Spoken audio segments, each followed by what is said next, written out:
বাংলাদেশ সীমান্ত পার হয়ে কলকাতায় ঢুকতেই কেড়ে নেওয়া হচ্ছে পাসপোর্ট। এরপর ভারতীয় চ্যানেলের রিপোর্টারদের শিখিয়ে দেওয়া কথা মিডিয়ার সামনে না বললে হুমকি দেওয়া হচ্ছে পাসপোর্ট ফেরত না দেওয়ার।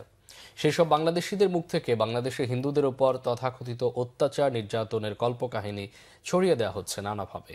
এই ঘটনায় ভুক্তভোগী পরিবার বিস্ময় প্রকাশ করে দুঃখ প্রকাশ করেছে। ফরিদপুর প্রতিনিধির তথ্য ও ছবিতে ডেস্ক রিপোর্ট। দোকানপাট ভাঙচুর, মন্দির, শ্মশান পুড়িয়ে দেওয়া হচ্ছে। আর ছোট ছোট বাচ্চাদের জন্য অনেক কষ্ট লাগে। তাদেরকে মারধর করা হয়, তাদেরকে অত্যাচার করা হয়, মা মেয়েদের নির্যাতন করা হচ্ছে। ভারতের এবিপি আনন্দ টিভিতে এই সাক্ষাৎকারটি দেন ফরিদপুর শহরের শুভ কর্মকার। তার এমন বক্তব্যে নিন্দার ঝড় উঠে সামাজিক যোগাযোগ মাধ্যমে। শুভ ফরিদপুর শহরের নীলটলির স্বর্ণকার পট্টির নিয়োগিনী ভবন জুয়েলার্সের স্বত্বাধিকারী সুনীল কর্মকারের ছেলে। বক্তব্যটা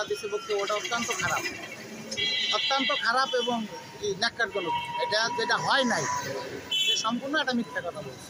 আমাদের দেশে কোনো এই ধরনের হিন্দু নির্যাতনের কোনো ঘটনা ঘটে নাই, কোনো দাঙ্গা হয় নাই, কোনো লুটপাট হয় নাই, কোনো ব্যবসায় হামলা হয় নাই, এবং আমরা শান্তিতে হিন্দু মুসলিম সকলকে নিয়ে ভালো আছি।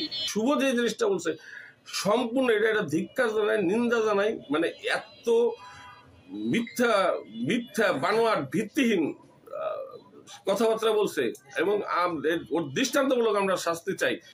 সাক্ষাৎকারে দাবি করা হয় হিন্দুদের উপর অনেক অত্যাচার নির্যাতন চালিয়ে বাড়িঘর দখল করা হচ্ছে, মন্দির প্রাসাদ পুড়িয়ে দেয়া হচ্ছে, তাদের মারধর করা হচ্ছে।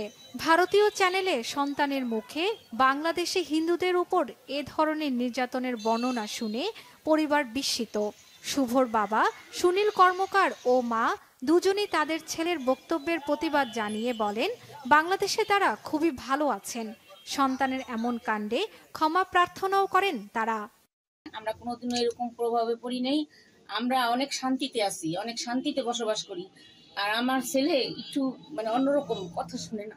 যাওয়ার পরে আমার পাসপোর্টটা ওই পাশে হাতে নিছে, হাতে নিয়ে কইতেছে দেশের সম্বন্ধে এই কথা কিছু বলো, এই কথা তুমি বলো।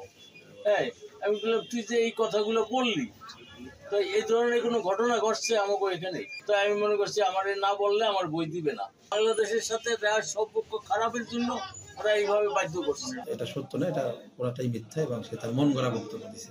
এবং আপনারাও এটা দেখছেন এলাকায় যে এরকম কোনো তথ্য নেই আসলে।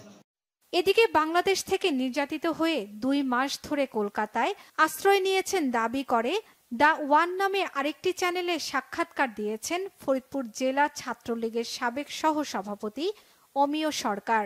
সে ফরিদপুর জেলা আওয়ামী লীগের সাবেক সভাপতি সুবল চন্দ্র সাহার বাড়িতে হামলা মামলার অন্যতম আসামি। শর্মিলা কেয়া, বাংলা ভিশন নিউজ ডেস্ক।